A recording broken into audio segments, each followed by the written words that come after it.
Bismillahirrahmanirrahim. Bagi orang-orang beriman, catatannya jadikan wasilah setiap kenikmatan itu wasilah syukur, wasilah syukur, wasilah syukur. Ya Allah, ini adalah bentuk syukur kepada dirimu. Dan di antara bentuk syukur itu adalah taat kepada Allah dan meninggalkan maksiat. Jangan sekali-kali kenikmatan-kenikmatan itu digunakan untuk bermaksiat kepada Allah Azza wa Jalla.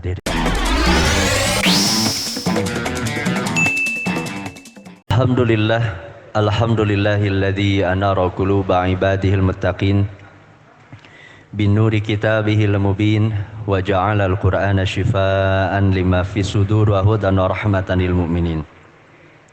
Asyhadu an la ilaha illallah wahdahu la syarikalah wa asyhadu anna Muhammadan abduhu wa rasuluhu alladzi la nabiyya ba'da amma ba'd.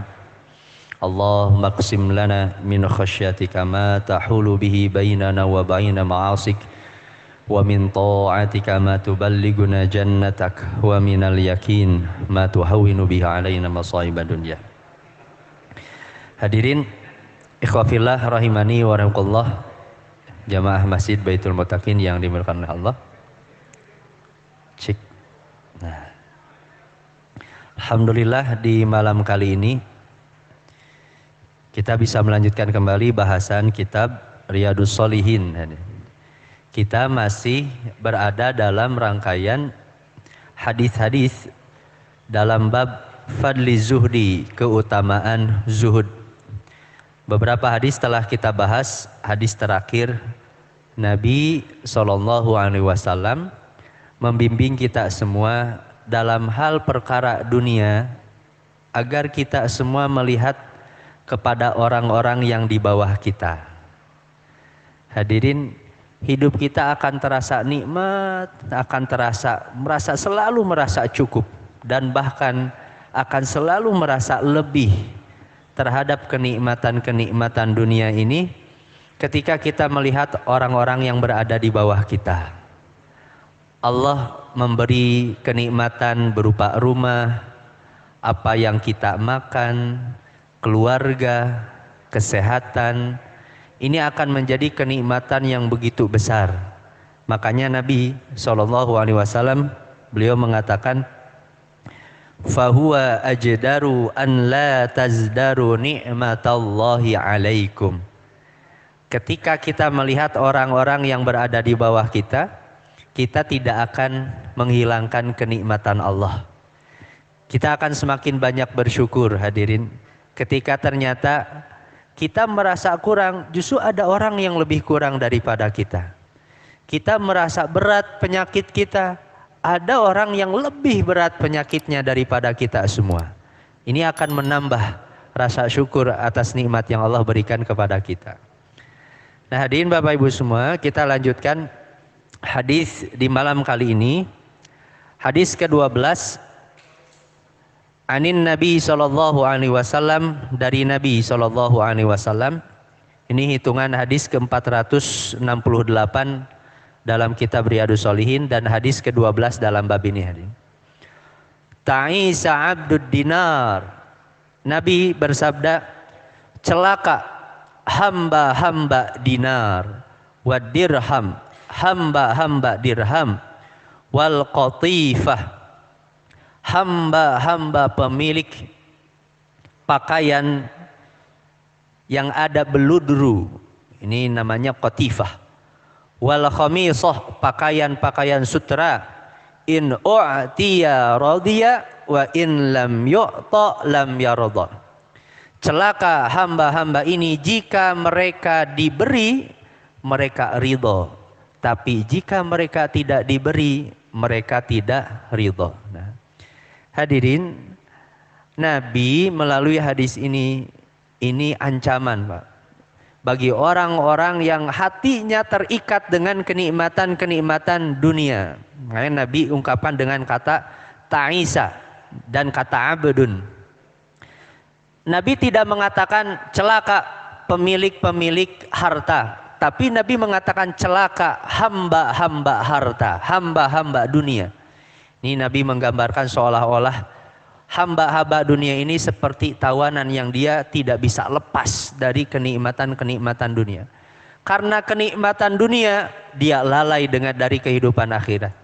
Karena kenikmatan dunia, hamba-hamba dunia ini dia tidak peduli apakah halal, apakah haram, karena kenikmatan, karena kecintaannya terhadap dunia. Makanya Nabi SAW ungkapkan dalam hadis ini dengan kata abdun, hamba. Nah, kemudian hadirin, kata ta'isa itu dalam bahasa Arab itu sebenarnya diungkapkan bagi seorang yang dia terjatuh kemudian dia sulit bangkit lagi. Itu kata ta'isa. Jadi Nabi mengatakan ta'isa abdud dinar, celaka. Nah, hamba-hamba dinar. Orang kalau sudah hatinya melekat dengan dunia itu sulit lepasnya, hadirin. Kalau orang sudah menikmati dunia, merasa kenikmatan dunia, dia akan ditutup dari kehidupan akhirat, tidak akan mementingkan kehidupan akhirat, sulit untuk lepas dari dunia. Ta'isa. Atau kata para ulama yang lain itu ta'isa itu al-kharru 'alal wajhi. Kalau seorang jatuh kemudian kepalanya berada di bawah, dia tersungkur ke dalam tanah, kepalanya sampai ke bawah, nah itulah namanya ta'isa. Celaka. Nabi menggambarkan orang kalau sudah cinta terhadap dunia, dia akan sulit melihat karena kepalanya tersungkur ke dalam tanah. Tidak bisa melihat dengan baik, hadirin. Yang benar menjadi salah, yang salah pun jadi benar karena hamba-hamba dunia. Dan cirinya kata Nabi SAW, in u'tiya radiya wa in lam yu'ta lam yarda. Kalau dia diberi, dia itu ridha. Tapi kalau dia tidak diberi, dia itu tidak ridha. Hadirin, bagi orang-orang beriman, Bapak Ibu semua, kita beramal soleh itu tidak sedikit pun mengharapkan kebaikan dari orang lain. Bahkan rasa terima kasih sekalipun. Satu waktu mungkin Bapak Ibu semua pernah memberi kepada tetangga. Jangan ada harapan, hadirin, piringnya balik di kudu isi lagi, hadir. Jangan ada harapan, bahkan terima kasih sekalipun. Al-Quran mengajarkan kepada kita di surat Al-Insan ayat ke-7 dan ke-8. Wa yut'imuna at-ta'ama 'ala hubbihi miskinan wa yatiman wa asira. Di antara ciri penghuni surga itu mereka memberi makan makanan yang disukai oleh mereka kepada orang-orang miskin, kepada orang yatim, kepada asir, kepada tawanan. Kemudian mereka mengatakan, innama nut'imukum liwajhillah la nuridu minkum jazaa'an wala syukura. Ini ciri ikhlas kalau seorang beramal. Kami memberi makan kepada kalian, kami tidak mengharapkan jazaa'an wala syukura, balasan dari kalian. Kami tidak mengharapkan bahkan syukur, rasa terima kasih. Ciri, hadirin Bapak Ibu semua, kalau benar sedekah kita sudah ikhlas untuk orang lain, jangankan balasan, rasa terima kasih pun kita tidak harapkan. Karena orang yang ikhlas karena Allah, pamrihnya itu cukup. Allah yang akan memberi, hadirin. Makanya itulah alasannya kenapa dosa riya itu menjadi dosa yang besar, hadirin. Meskipun riya itu dosa syirik, tapi dalam tingkatan dosa, para ulama itu memasukkannya kepada dosa besar. Karena yang seharusnya orang beriman yakin setiap kebaikannya Allah yang membalas dengan limpahan pahala dan balasan yang berlimpah, kemudian ia gantikan niatnya karena ingin pujian perhatian manusia.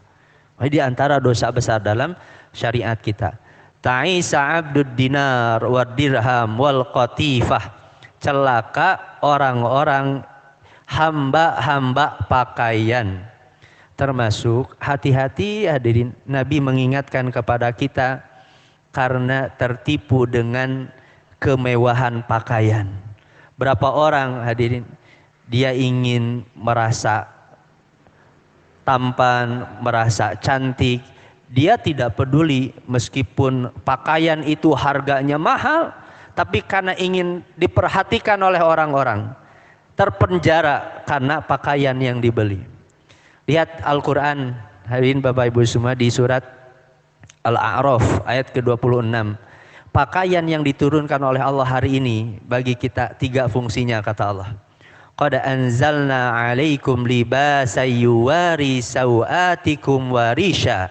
Kami turunkan bagi kalian, kata Allah, pakaian-pakaian. Pertama, fungsi pakaian ini sebagai penutup aurat kita.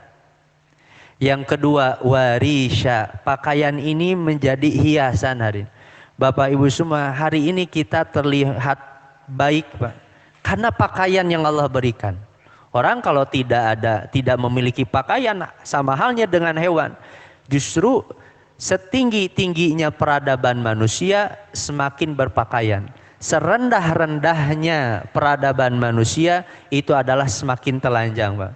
Orang-orang barat hari ini menganggap bahwa peradaban-peradaban maju itu justru semakin bebas, tidak terkekang dengan agama. Kalau misalnya hadirin Bapak Ibu semua, peradaban maju itu dilihat dari pakaiannya semakin bebas, semakin terbuka, justru seharusnya hewan lebih maju peradabannya daripada kita, Pak. Tapi justru kan manusia itu tertutup. Nah ini, libasa yuwari sawatikum warisha, menjadi penutup aurat, warisha. Tapi Allah memberikan catatan, walibasut taqwa dzalika khair. Pakaian ketakwaan itu adalah yang lebih baik. Bukan apa yang kita pakai hari ini, tapi pakaian hati, Pak. Ini Allah menggambarkan itu, ada pakaian jasadiah, ada pakaian ruhaniyah. Dan pakaian ruhaniyah ini adalah ketakwaan. Dzalika min ayatillahi la'allahum yadzakkarun. Itulah tanda-tanda kekuasaan Allah agar kalian semua mengingat kepada Allah. Justru yang harus kita perhatikan itu pakaian hati, bukan pakaian jasad. Pakaian jasad ini hanya sebagai penghias zahir manusia saja, tapi pakaian hati, takwa, kata Allah. Nah, makanya para ulama tafsir itu menafsirkan kalau Imam Al-Baghawi ada 3 di antaranya. Apa pakaian takwa itu? Al-haya, rasa malu. Orang malu berbuat dosa, malu jika dia tidak taat kepada Allah. Ini menjadi hiasannya hati, Pak. Meskipun orang pakaiannya bagus, tapi tidak punya rasa malu di hadapan Allah, dia senang maksiat meskipun berjas mahal, hadirin. Dia pakai pakaian pejabat-pejabat tinggi, tapi tidak punya rasa malu mengambil harta rakyat. Itu bukan pakaian sebenarnya. Pakaian sebenarnya itu di dalam hati. Ini. Yang kedua, al-amalus sholih, kata Imam Al-Baghawi. Pakaian hati itu apa? Amal sholih. Kita menjadi indah hari ini bukan karena peci kita, baju kita, celana kita, bukan, hadirin. Karena kebaikan kita, ketundukan kita kepada Allah. Jasad ini menjadi indah. Kita berbagi kepada orang-orang, kita berbuat baik kepada sesama, jasad kita menjadi indah karena kebaikan-kebaikan kita, bukan karena kebaikan pakaian. Nah, yang terakhir kata Imam Al-Baghawi, nah, pakaian di sini adalah khosyah. Sebaik-baik pakaian itu adalah rasa takut kepada Allah Azza wa Jalla. Hadirin, saya sudah sering mengingatkan, dan ini untuk saya pribadi. Semakin bertambah kita rajin mengaji, lihat ke dalam hati kita, baiknya ilmu. Setiap hari kita mengaji itu akan dinilai dari sejauh mana kita bertambah takut kepada Allah, Pak. Semakin takut menyentuh maksiat kepada Allah, semakin berkurang dosa, semakin banyak beristighfar dan bertobat kepada Allah. Di sini nilai dari pakaian sebenarnya kita, khosyah, rasa takut kepada Allah Azza wa Jalla. Nah, saya lihat tadi Imam Al-Ghazali pernah menceritakan dalam kitab Minhajul Abidin, ini takutnya orang-orang solih dahulu. Dulu pernah ada seorang hamba yang solih, di akhir kehidupannya kemudian dia merenung berapa dosa yang pernah ia lakukan seumur hidupnya. Fawajada sittah wa thalathina dzanban. Di akhir hidupnya ternyata ia hanya menemukan 36 dosa saja seumur hidup, Pak. Hadirin, kalau kita jujur ditanya hari ini Bapak Ibu semua, kira-kira berapa dosa yang pernah kita lakukan, Pak? Malu kita mungkin menyebutkannya, Pak. Kalaupun ratusan kayaknya ribuan, Pak. Kalaupun disebut ribuan kayaknya lebih daripada ribuan. Ada 36 dosa. Karena rasa takutnya kepada Allah kemudian ia beristighfar kepada Allah. Setiap dosa itu 100.000 istighfar. Setiap satu dosa 100.000 istighfar. Tapi hebatnya setelah beres 36 dosa, ia istighfari kepada Allah, kemudian dia mengatakan, ya Allah, aku sudah mengistighfari setiap satu dosa yang pernah aku lakukan dengan 100.000 istighfar, tapi hatiku tetap tidak merasa aman dari siksa-Mu karena rasa khosyah. Orang dengan khosyah, rasa takut kepada Allah, jadi rem dalam berbuat maksiat, dalam berbuat dosa. Itulah alasannya Nabi memberikan teladan terbaik kepada kita dalam beristighfar dan bertobat. Tidak akan ada, demi Allah, orang yang solih ditandai di dalam Al-Quran kecuali pasti senang bertobat dan beristighfar kepada Allah. Tidak ada orang yang benar, baik kualitas keimanannya, kecuali pasti dia senang beristighfar dan bertobat kepada Allah. Dan itulah yang dilakukan oleh Nabi Muhammad SAW. Nabi kan mengatakan, wallah, demi Allah, inni la astaghfirullah wa atubu ilaih. Aku itu beristighfar kepada Allah 100 kali sehari. Dulu pernah kita bahas ini. Kenapa Nabi ini sampai beristighfar, bertobat 100 kali dalam sehari? Pertama, karena bagi tingkatan Nabi, kalau ada waktu yang tidak digunakan untuk mengingat Allah, hadirin, ada waktu yang tidak digunakan untuk zikir, Nabi itu kan sibuk, hadirin, mengurus umat, mengurus pemerintahan, mengurus militer, mengurus ekonomi para sahabat, mengurus pasar. Nabi terkadang sibuk mengurus umat, kemudian ada waktu karena sibuk mengurus umat itu tidak digunakan untuk mengingat Allah, maka bagi Nabi itu adalah bagian dari dosa. Maka kemudian Nabi beristighfar dan bertobat kepada Allah sebanyak 100 kali sehari. Atau jawabannya di surat Al-Munafikun ayat ke-5. Kenapa Nabi memperbanyak istighfar dan tobat? Idza qila lahum ta'alau yastaghfir lakum Rasulullah. Nabi pernah memanggil, mari sini. Mari kita bertauhid kepada Allah, biar aku meminta ampun kepada Allah untuk kalian. Kenapa Nabi beristighfar dan bertobat kepada Allah? Kata para ulama, istighfar dan tobat itu bukan untuk Nabi, Pak.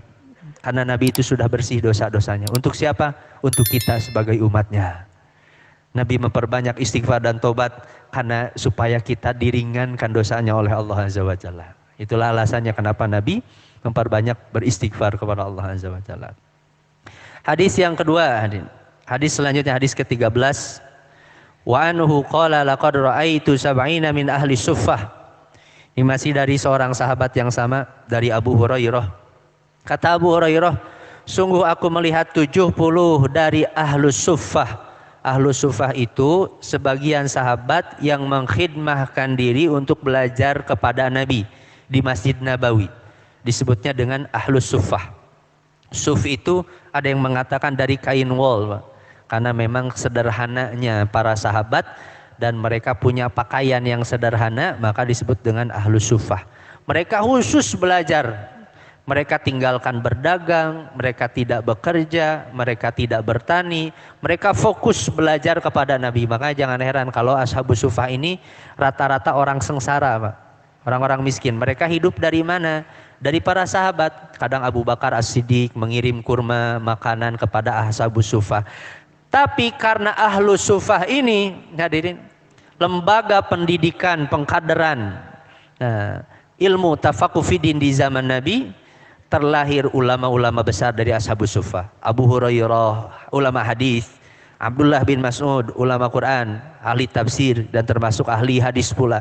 Abdullah bin Abbas banyak belajar di Masjid Nabawi pula, hadirin. Nah, ini banyak dari para sahabat yang terlahir jadi ulama karena mengkhidmahkan diri, mereka tidak bekerja. Dan memang seperti itu, hadirin. Orang yang benar menuntut ilmu kan terasa. Bapak Ibu mungkin yang pernah kuliah, Pak, sampai S2, S3, magister ataupun doktor, itu sulit orang sambil bekerja, sambil menulis tesis, sambil menulis disertasi, Pak. Itu akan lebih fokus total kalau dia memang benar belajar. Makanya para sahabat Nabi sampai kelaparan, sengsara. Nah, karena memang ingin belajar hadis kepada Nabi SAW. Banyak belajar menyerap ilmu kepada Nabi. Ma minhum rajulun alaihi rida, tidak ada satu orang pun di antara para sahabat yang memakai selendang. Karena sederhananya para sahabat, imma izar wa imma kisa. Ada orang punya baju gak punya sarung, Pak, hanya penutup sampai betis saja. Ada orang punya sarung ke atas tapi gak punya baju ke atasnya. Qad rabatu fi a'naqihim, mereka ikat pakaian mereka dalam leher-leher mereka. Faminhum ma yablughu nisfa saqain, pakaian mereka ada yang hanya sampai setengah betis, gak sampai bawah. Hanya itu satu-satunya pakaian para sahabat ashabus suffah. Hadis yang kita baca, hadirin, tidak mungkin kita bacakan kecuali karena jasa-jasa ahlus suffah. Para sahabat yang menghidmahkan diri kepada Nabi SAW. Mereka belajar kepada Nabi, kemudian diriwayatkan kepada ulama. Tiap generasi akhirnya sampai hadis Nabi kepada kita semua. Wa minha ma yablughul ka'bain, di antara mereka ada yang sampai mata kakinya, tapi ke atasnya tidak sampai penuh karena pakaiannya sederhana, hanya beberapa helai kain saja. Fayajma'uhu biyadihi karahiyata an tura auratuhu, terkadang mereka himpun pakaian itu dengan tangannya karena khawatir tersingkap auratnya. Karena hanya itu yang dimiliki oleh para sahabat Nabi. Mengapa para sahabat Nabi, hadirin, melakukan ini, para ahlus suffah? Karena ahlus suffah itu faham, hadirin, kemuliaan di akhirat lebih besar dibandingkan kemuliaan dunia. Mereka tinggalkan bekerja, Pak. Mereka tinggalkan berdagang. Nah, tapi mereka khidmahkan diri untuk ilmu, dan itu yang dirasakan oleh para ulama salafus shalih, hadirin. Para ulama-ulama besar, Imam Al-Bukhari, Imam Asy-Syafi'i, Imam An-Nawawi rahimahullah, mereka meninggalkan perniagaan. Kalaupun mereka berniaga, mereka tidak sibuk berniaga, biarkan saudaranya berniaga. Imam Al-Bukhari bisa berkeliling tiap negara dan sampai 1000 ulama syekh, karena memang Imam Al-Bukhari punya modal, kemudian saudaranya yang bekerja. Nah, ini Imam Al-Bukhari. Imam An-Nawawi rahimahullah, begitu sibuknya dengan ilmu. Beliau pernah ditanya oleh muridnya, kenapa Syekh Imam engkau belum menikah? Apa kata Imam An-Nawawi, hadirin? Nasitu, aku lupa. Sampai lupa menikah, Pak. Kalau kita kan udah nikah yang kawin deh, Pak. Imam An-Nawawi itu karena sibuk terhadap ilmu. Nasitu, kata Imam An-Nawawi, aku lupa, kata Imam An-Nawawi rahimahullah. Ini karena ilmu, mereka menghidmahkan diri. Nah, para ulama ahlus suffah. Hadirin Bapak Ibu semua, sebenarnya dalam syariat kita tidak terlarang bagi kita memakai pakaian-pakaian yang baik, memakai pakaian-pakaian yang bagus, atau misalkan kita membeli pakaian-pakaian yang mahal, yang branded, tidak jadi masalah, hadirin. Tapi ada beberapa hal yang mesti diperhatikan. Pertama, kalau kita hendak membeli barang yang mahal, catatan pertamanya mampu, Pak. Karena kalau tidak mampu, untuk apa beli? Pertama, mampu. Kedua, memang butuh. Itu dibolehkan. Imam Malik rahimahullah itu setiap mengajar hadis, Pak, 3 hari ganti pakaian dengan pakaian yang baru, 3 kali sehari. Untuk apa, kata para muridnya itu bertanya kepada Imam Malik? Karena aku ingin memuliakan ilmu, hadis Nabi. Aku pakai pakaian terbaik karena hadis Nabi. Karena ingin memuliakan Nabi SAW. Makanya Imam Malik itu gak mau mengajar hadis kecuali sudah mandi, berpakaian rapih. Tidak mau menyampaikan hadis kecuali sudah pakai wangi-wangian. Karena ingin memuliakan Nabi Muhammad SAW. Imam Malik rahimahullah. Nah, kemudian kalaupun kita membeli yang mahal, memang dibutuhkan. Butuh, hadirin, ini penting. Karena kalaupun mahal tapi tidak butuh, nanti mubazir, lebih baik sebagian harta untuk barang yang mahal itu lebih baik kita investasikan untuk akhirat kita. Nah, kalaupun kita beli yang mahal, jadikan wasilah syukur, banyak syukurnya kepada Allah. Wa amma bi ni'mati rabbika fahadits, adapun terhadap nikmat-nikmat Allah fahadits, maka tampakkanlah. Kita menggunakan kendaraan yang bagus, rumah yang bagus, pakaian yang bagus. Untuk apa? Menampakkan nikmat Allah. Kita sadar rumah yang bagus kita miliki, kendaraan yang mewah yang kita miliki, pakaian yang kita miliki bukan milik kita, tapi ini adalah nikmat Allah. dan kita mewujudkan nikmat Allah. Ini boleh. Makanya ketika Imam Al-Baghawi mencantumkan riwayat tadi, ada satu riwayat hadis, man lam yashkuril qalil lam yashkuril katsir. Siapa yang tidak mensyukuri yang sedikit, maka ia tidak akan mensyukuri yang banyak. Man lam yashkurin nas lam yashkurillah. Siapa yang tidak senang suka berterima kasih kepada orang, dia belum bersyukur kepada Allah. Nah, kemudian apa kata Nabi? Man, siapa yang menampakkan fatahaddus bi ni'matillah, menampakkan nikmat Allah, syukurun, itu adalah bentuk syukur kepada Allah. Kita menggunakan pakaian yang baik, hadirin. Nah, ini diantara bentuk wujud syukur kepada Allah. Wa tarkuhu kufrun, dan kita tidak menampakkan nikmat Allah, itu adalah bentuk kekufuran terhadap nikmat-nikmat Allah. Ketika Allah berikan kemampuan kepada kita, jadikan wasilah pakaian, kendaraan, rumah, apapun kenikmatan yang diberi itu adalah bentuk nikmat, menjadi wasilah syukur kita kepada Allah Azza wa Jalla. Nah, tidak jadi masalah hadir di barang-barang yang mahal. Kemudian hadis yang ke-14. Qala Rasulullah sallallahu alaihi wasallam, Rasulullah sallallahu alaihi wasallam bersabda, ad-dunya sijnul mu'mini wa jannatul kafir. Dunia itu penjaranya bagi orang yang beriman, dan dunia itu adalah surganya bagi orang-orang kafir. Apa maknanya? Dunia ini penjara bagi orang-orang beriman. Kata Imam An-Nawawi, bagi orang-orang beriman, kita hari ini meninggalkan yang haram, bahkan orang-orang beriman meninggalkan yang makruh, yang syubhat. Sabar hadirin, di dunia sebentar, tapi nanti yang diharamkan itu, apa yang dilarang, bahan yang syubhat dan yang makruh, nanti di surga dibolehkan oleh Allah. Yang terlarang ketika di dunia, khamar, Pak. Bagi laki-laki menggunakan pakaian dari emas, kita punya perabotan dari emas.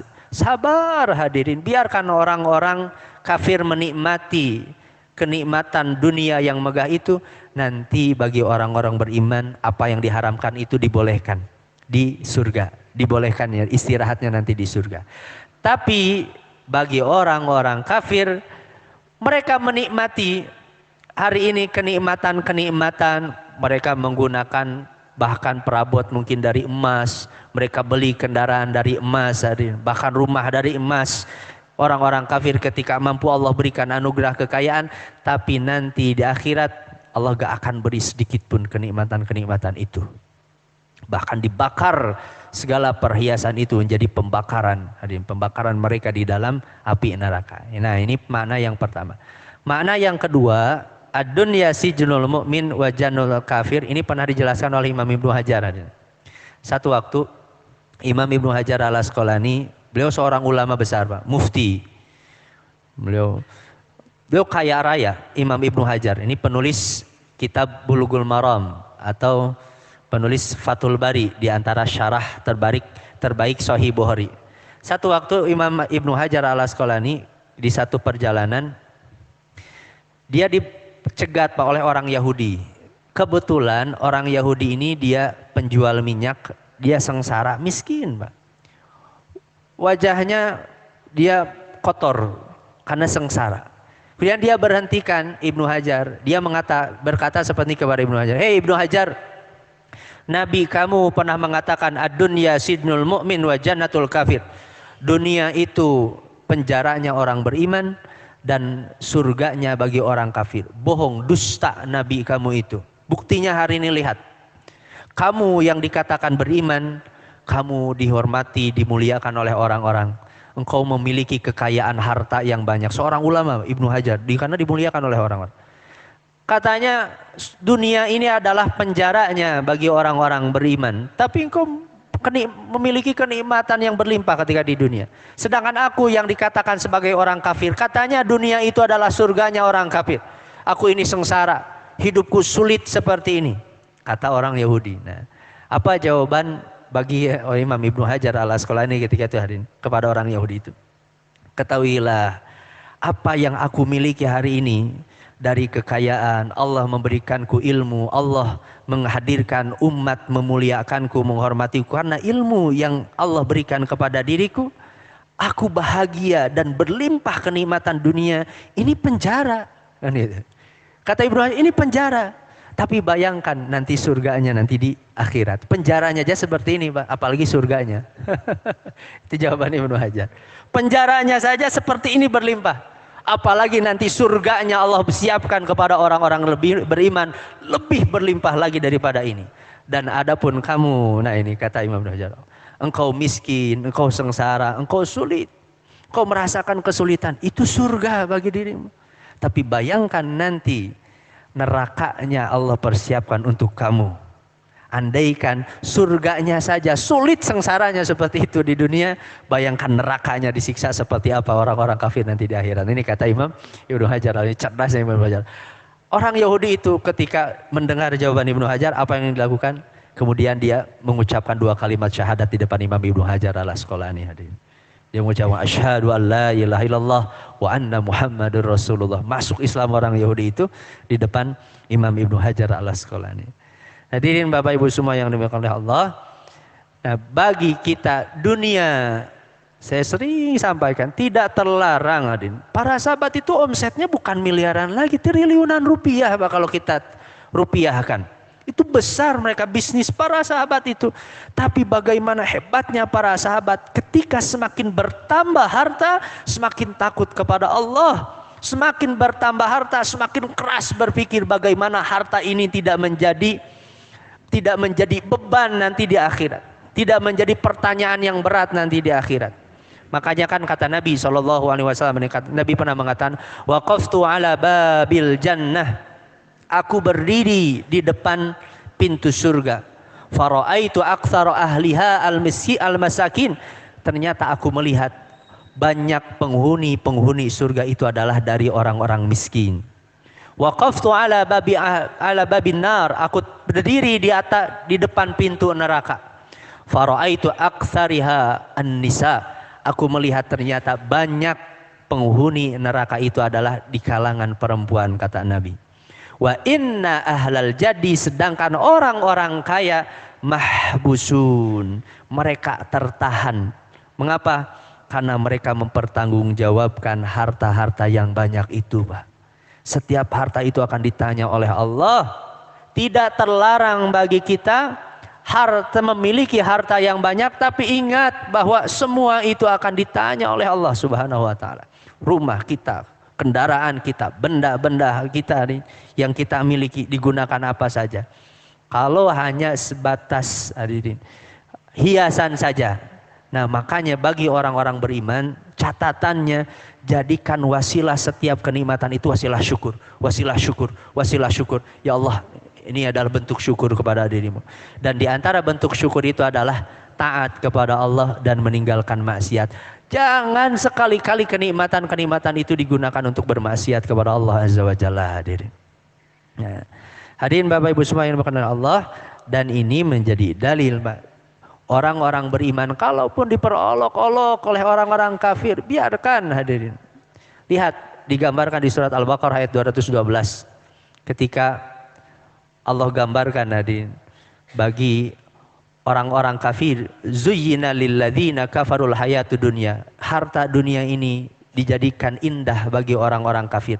Wa yaskharuna minalladzina amanu. Mereka mentertawakan orang-orang beriman. Dulu orang-orang kafir Quraisy, Abdullah bin Ubay bin Salul, mereka menertawakan Bilal bin Rabah, Abdullah bin Mas'ud, Suhaib, Ammar bin Yasir. Mereka miskin sampai mereka mengatakan, lihat-lihat nih orang-orang miskin ini. Mereka menganggap Muhammad bisa menolong mereka. Ditertawakan mereka.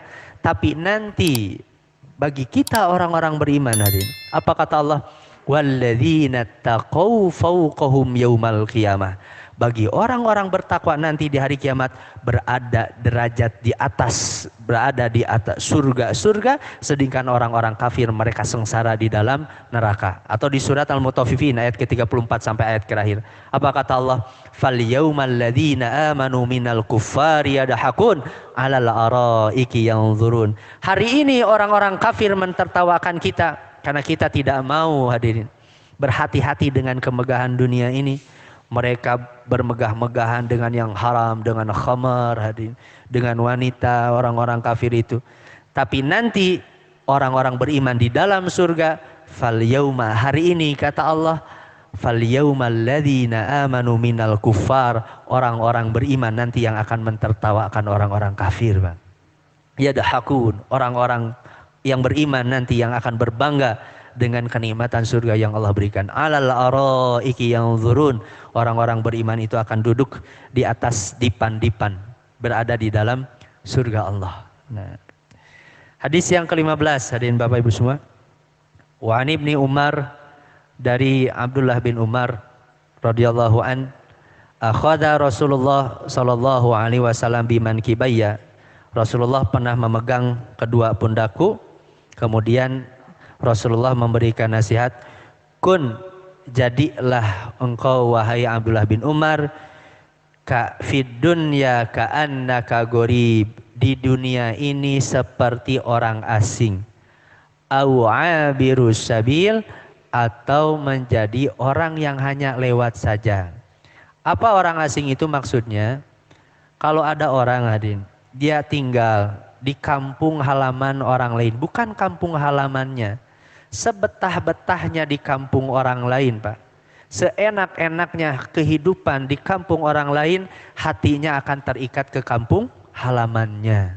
Begitu pula kita bagi orang-orang beriman, senyaman-nyamannya kita hidup di dunia, semegah-megahnya kenikmatan yang Allah berikan kepada kita di dunia, jangan tambatkan hati kita kepada kenikmatan dunia, karena kampung halaman kita itu surga, bukan dunia. Senikmat-nikmat kehidupan bagi orang-orang beriman bukan dunia, tapi nanti di surga. Senikmat apapun hadir, semegah apapun rumah yang kita miliki, hati kita harus lebih rindu, lebih ingin kepada rumah nanti yang kita bangun nanti di dalam surga. Atau kata Nabi, awabiru sabil, dunia ini hanya tempat lewat saja. Lewat saja, Pak. Seperti halnya kita melakukan perjalanan, kita lihat hal-hal yang megah, hal-hal yang mewah. Karena kita tahu itu bukan tujuan kita. Tujuan kita di sana. Kita hanya melihat saja lewat, kita lupakan lewat, kita lupakan lewat, kita lupakan. Begitulah dunia, hadirin. Semegah-megahnya dunia, kita hanya lewat. Jangan habiskan kenikmatan-kenikmatan itu, biarkan kenikmatan-kenikmatan itu yang nanti kita akan rasakan sepenuhnya nanti di dalam surga insyaallah.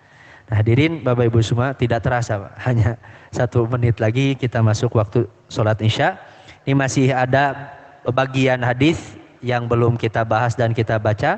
Insyaallah nanti kita akan bahas di pertemuan yang akan datang. Masih hadis ke-15 dan hadis ke-16. Beberapa hadis tentang keutamaan zuhud. Hanya itu yang bisa kita bahas pada malam kali ini. Semoga jadi keberkahan untuk ilmu dan amal soleh kita semua, hadirin Bapak Ibu semua. Subhanakallahumma wa bihamdik, asyhadu an la ilaha illa anta, astaghfiruka wa atubu ilaik.